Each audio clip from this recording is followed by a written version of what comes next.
DNA मित्रों, देश के सैनिकों का उपकार है कि हम चैन से सोते हैं, लेकिन बदले में हमारा भी कर्तव्य बनता है कि हम सैनिकों के परिवार का ध्यान रखें। लेकिन कुछ लोग सैनिकों के परिवार से भी ठगी करने से बाज नहीं आते। ठगी के शिकार ऐसे ही एक सैनिक के परिवार को यूपी के मुख्यमंत्री योगी आदित्यनाथ ने सिर्फ 24 घंटे में न्याय दिलाया। इसलिए आज हम योगी के त्वरित न्याय का विश्लेषण करेंगे। इसके लिए पहले आपको पूरी कहानी समझनी होगी। सैनिक के निधन के बाद उनके घर पर माफिया ने कब्जा जमा लिया था, लेकिन शिकायत मिलते ही मुख्यमंत्री योगी ने माफिया के कब्जे से घर खाली करा दिया। अब सैनिक की बेटी को एक बार फिर से अपना घर मिल गया है। प्रशासन के दखल के बाद उन्हें गृह प्रवेश की दिया गया। वहीं दूसरी ओर घर पर कब्जा जमाने वाले भूमाफिया पर को अब गिरफ्तार किया जा चुका है। डीएनए मित्रों, लखनऊ की अंजना भट्ट एक पूर्व सैनिक की बेटी है। अंजना के पिता विपिन चंद भट्ट सेना में मेजर थे। करीब 30 साल पहले मेजर विपिन चंद भट्ट का निधन हो गया था। उनके 3 बच्चे थे, जिनमें एक बेटे और एक बेटी का भी कुछ वर्ष पहले निधन हो गया। परिवार में अंजना अकेले बची। गंभीर मानसिक बीमारी से जूझ रही अंजना पिछले 8 वर्षों से एक रिहैब सेंटर में रहती हैं। वहीं उनका इलाज चल रहा है। अंजना के रिहैब सेंटर जाने के बाद भूमाफिया की नजर उनके घर पर पड़ गई। लखनऊ के इंदिरा नगर में उनके 3000 वर्ग फीट के घर पर कब्जा कर लिया। घर अंजना भट्ट का था, लेकिन भूमाफिया ने उस पर अपनी नेम प्लेट लगा ली। 31 दिसंबर की शाम अंजना अपनी शिकायत लेकर मुख्यमंत्री से मिली। उनके सामने विस्तार से अपनी बात रखी। मुख्यमंत्री से निर्देश मिलने के बाद पुलिस और प्रशासन हरकत में आया। जांच की गई तो फर्जीवाड़ा सामने आया। इसके बाद अंजना को उनका घर वापस दिला दिया गया। पुलिस इस मामले में विस्तृत जांच कर रही है। इससे यह पता लगाया जाएगा कि घर पर कब्जा जमाने के इस फर्जीवाड़े में और कौन कौन शामिल थे। 24 घंटे में एक सैनिक के परिवार को मिले न्याय पर आपको हमारी ये रिपोर्ट बहुत ही ध्यान से देखनी चाहिए।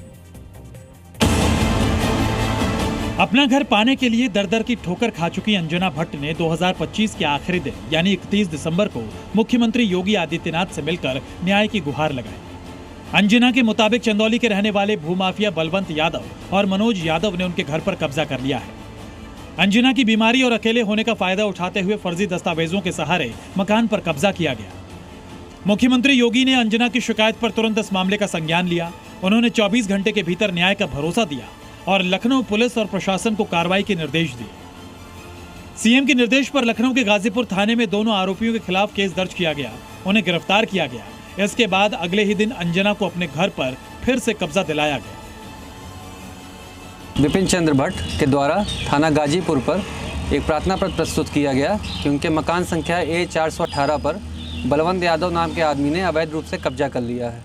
इस संबंध में उनके प्रार्थना पत्र पर जांच कर मुकदमा थाना गाजीपुर पर सुसंगत धाराओं में पंजीकृत किया गया। घर पर लगी भूमाफिया की नेम प्लेट को भी ध्वस्त किया गया। नेम प्लेट हटाते समय अंजना की खुशी देखते ही बनती थी। जिस घर को पाने के लिए अंजना लंबे समय से जूझ रही थी, वो मुख्यमंत्री से न्याय की गुहार लगाते ही उन्हें मिल गया। लखनऊ के इंदिरा नगर का A418 नंबर मकान फिर से खुला। कई वर्षों बाद अंजना अपने उसी घर में खड़ी थी, जिसके बारे में उन्हें डर था कि वो उसे हमेशा के लिए खो चुकी है। पुलिस और सेना के अधिकारी की मौजूदगी में अंजना अपने घर के भीतर पहुंची। इस दौरान उनकी आंखों से आंसू छलक पड़े। वो अपने घर के हर कमरे में गई, फिर बाहर आकर नारियल फोड़ा और दीप प्रज्वलित किया। इस दौरान उनके मुंह से मुख्यमंत्री के लिए आभार निकला। हम लोग के चीफ मिनिस्टर योगी अंकल बहुत अच्छे हैं, बहुत महान हैं। उन्होंने मेरी दुख में सहायता की है। भगवान उनका भला करे। God bless him. He is a very good person. I give special thanks to our chief minister Adityanath Yogi uncle. Thank you uncle. अवैध कब्जे पर एक्शन नहीं लेने के मामले में पुलिस पर भी कार्रवाई की गई। सर्वोदय नगर के चौकी इंचार्ज को भी सस्पेंड कर दिया गया है।